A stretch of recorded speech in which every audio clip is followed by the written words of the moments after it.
এবং আমরা বলেছি একটি ডায়ালগ আয়োজন করতে, যেখানে সকল ছাত্র সংগঠন আসবে। নিজের মতাদর্শকে অন্যের উপর চাপিয়ে দেওয়া সেটা কখনো ছাত্র রাজনীতির হতে পারে না। শুধুমাত্র ফেসিবাদের দূষর যারা ছিল তারা ছাড়া সকল ছাত্র রাজনীতির নেতৃবৃন্দকে নিয়ে আমরা একটা পলিসি ডায়ালগ করতে পারি। ইসলামী ছাত্র শিবির ঢাকা বিশ্ববিদ্যালয় শাখার পক্ষ থেকে আমরা বলেছি, আমরা মনে করি ছাত্র রাজনীতি নিষিদ্ধ হওয়া এটা কোনো ভাগ্য সিদ্ধান্ত নয়, বরং আমরা সংস্কার চাই। আমরা গত 15 বছর যে ছাত্র রাজনীতি দেখেছি সেটা ছাত্র রাজনীতির আসল রূপ না। গত 15 বছরে ছাত্রলীগের যে জুলুমতন্ত্র ছিল, শিক্ষার্থীদের উপর তাদের আদর্শ চাপিয়ে দেওয়া, গণমানুষের কাছে নিজের মতাদর্শকে অন্যের উপর চাপিয়ে দেওয়া সেটা কখনো ছাত্র রাজনীতির হতে পারে না।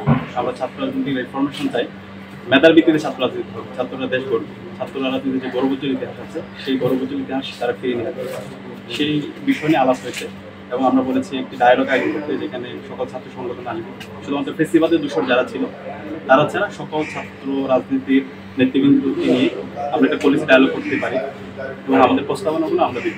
বিশ্ববিদ্যালয় প্রশাসন সে জায়গায় আমাদেরকে আন্তরিক রেসপন্স করেছে এবং ওনারা বলেছেন খুব দ্রুত সময়ের মধ্যে একটা ডায়ালগ আয়োজন করবেন। এই ডায়ালগ আয়োজন করার মাধ্যমে শিক্ষার্থীদের যে প্রত্যাশা এবং ছাত্রদের যে প্রত্যাশা, সেই প্রত্যাশার আলোকে দ্রুত সময়ের মধ্যে ওনারা একটি সিদ্ধান্ত আসবেন। সে পর্যন্ত সবাইকে বিশ্ববিদ্যালয় একাডেমিক যে দায়িত্বগুলো আছে সেই দায়িত্ব এবং একাডেমিক কাজগুলোকে সহযোগিতা করার জন্য সকল ছাত্র সংগঠন এবং সাধারণ শিক্ষার্থীদের আহ্বান জানাচ্ছি। আমরা বলেছি ইসলাম ছাত্র শিবির ঢাকা বিশ্ববিদ্যালয় শাখার পক্ষ থেকে আমরা সবাইকে আন্তরিক সহযোগিতা করব এবং ছাত্রদের যে প্রত্যাশা এবং যে অভ্যুত্থান হয়েছে, অভ্যুত্থানের ফলে মানুষের যে অ্যাসপাইরেশন তৈরি হয়েছে, সেই অ্যাসপাইরেশনের আলোকে আমরা আমাদের ছাত্ররা তৈরি করব।